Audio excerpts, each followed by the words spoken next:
Avete prenotato un tavolo al ristorante, siete riusciti a conversare con il cameriere e a fare un'ordinazione in perfetto italiano. Ora dovete solo concludere il vostro pasto ed è proprio su quest'ultima fase che ci concentreremo nella lezione di oggi.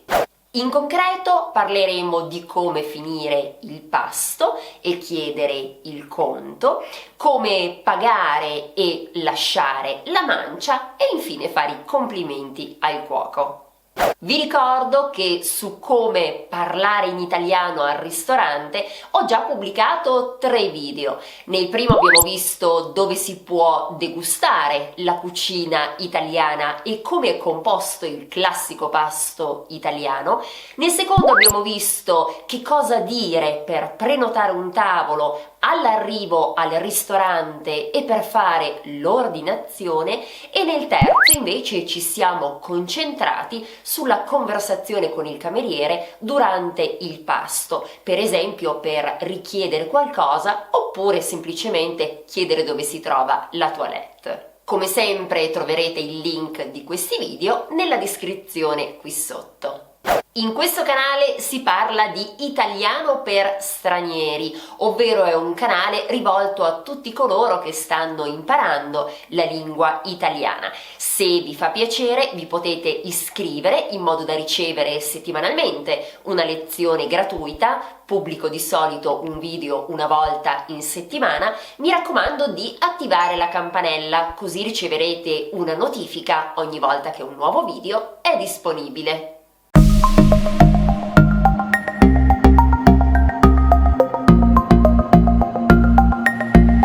Benvenuti a Italiano con Eli. Io mi chiamo Elisabetta e da molti anni mi occupo di formazione linguistica, ovvero insegno prevalentemente la lingua italiana a chi è straniero. In realtà lavoro sia con chi è in Italia che con chi è all'estero.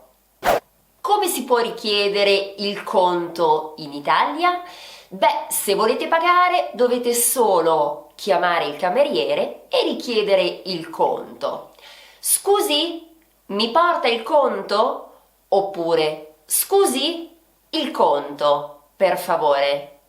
Esaminando lo scontrino vi potreste rendere conto che non vengono riportati solamente i prezzi delle bevande e delle pietanze che avete ordinato. Potreste infatti leggere anche pane, coperto e servizio.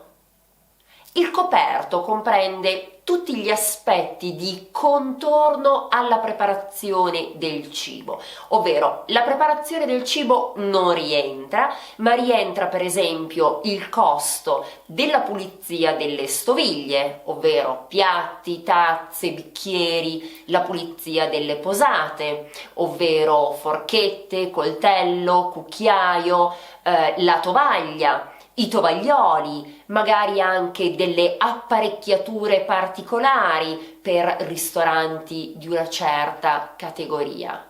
A tutto ciò c'è anche chi aggiunge il costo del pane, del sale e degli altri condimenti che si trovano sul tavolo oppure possono essere richiesti.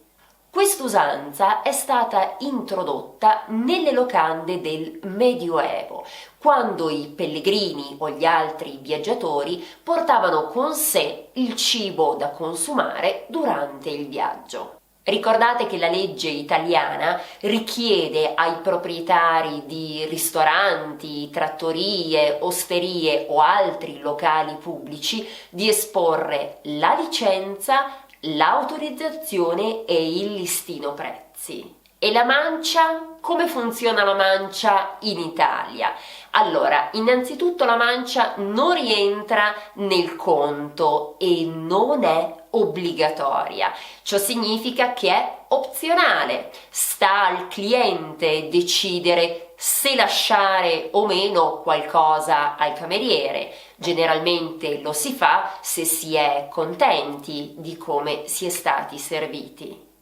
Come indicazione generale vi posso dire che nei ristoranti più economici potete lasciare anche solo qualche euro o addirittura semplicemente arrotondare il conto. In questo caso potete dire: tenga pure il resto. Qualora trovaste degli errori nel conto, potreste semplicemente dire: c'è un errore nel conto, oppure il conto è sbagliato, e potreste anche chiedere di controllare i prezzi. Vorrei vedere il menù, per cortesia. In quanto all'usanza di portare a casa gli avanzi, vi dico la verità, in Italia non è comune, purtroppo non si fa, ed è una cosa secondo me molto sensata e pratica, però diciamo che viene vista un po' così, non è una cosa usuale. In ogni caso potete sempre chiedere. Per esempio potreste chiedere: sarebbe possibile avere un contenitore per portare via gli avanzi? Se vi siete trovati bene in un ristorante, immaginate avete trascorso una bella serata, avete mangiato bene, il cibo era genuino, non vi resta che salutare e tornare a casa. Potreste per esempio dire: bellissima serata, grazie, complimenti al cuoco. Con la lezione di oggi dovreste aver imparato come si chiede il conto, che cos'è il coperto e per quale motivo si applica. Dovreste aver imparato se e quanto dare di mancia, come chiedere di portare via gli avanzi e infine come fare i complimenti al cuoco. Se questo video vi è piaciuto, vi chiedo di mettere un mi piace, di condividerlo con i vostri amici e di iscrivervi al canale. Contattatemi sia su Facebook che su Instagram e qui vi lascio altre 2 lezioni. Alla prossima!